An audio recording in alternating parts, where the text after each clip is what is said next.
అదే RTV app వార్తల్ని క్షణాల్లో చదివే అవకాశం ఉంటుంది. ఒక న్యూస్ పేపర్, ఒక టెలివిజన్ ఛానల్ మీ చేతుల్లో ఎప్పుడు ఉంటాయి. దాంట్లో ఆంధ్రప్రదేశ్ రాష్ట్ర ప్రభుత్వం నిర్దిష్టమైనటువంటి విధానాన్ని మీరు ప్రకటించండి, మీరు చెప్పండి, మీ వాదనలు వినిపించండి అని చెప్పి పదే పదే నోటీసులు జారీ చేస్తా ఉంది. దీంట్లో ఆంధ్రప్రదేశ్ రాష్ట్ర ప్రభుత్వం ఎటువంటి వినావేశాలు లెక్కించకుండా వెంటనే రాష్ట్ర నీటి హక్కులకు దెబ్బ తగలకుండా రానున్నటువంటి రోజుల్లో నీటి కేటాయింపులపైన ఒత్తిడి తీసుకురావడానికి నిర్దిష్టమైనటువంటి ప్రతిపాదన పెట్టాల్సిందే.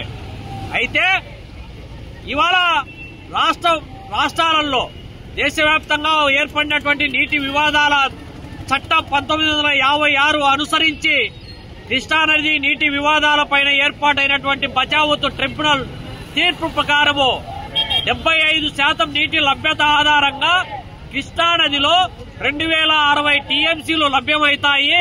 వాటికి సంబంధించి ఆంధ్రప్రదేశ్, మహారాష్ట్ర, కర్ణాటక 3 రాష్ట్రాల మధ్య నీటి పంపిణీ చేసింది. మహారాష్ట్రకు 585 టీఎంసీలు, కర్ణాటకకు 734 టీఎంసీలు, ఉమ్మడి ఆంధ్రప్రదేశ్ కు 811 టీఎంసీలు.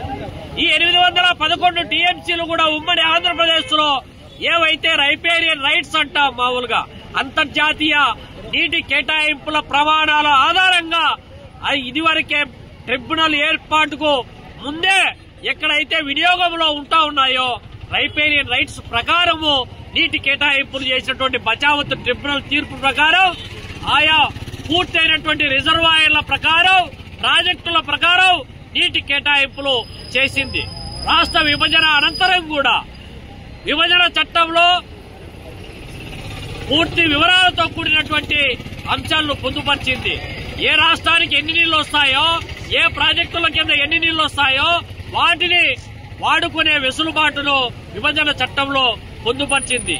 అయితే తెలంగాణ ప్రభుత్వం మొదటి నుంచి వితండవాదం చేస్తూ ఒక పక్కేమో బచావత్ ట్రిబ్యునల్ తీర్పు ప్రకారం కేటాయించినటువంటి నీటిని పునఃసమీక్ష చేయాలంటుంది.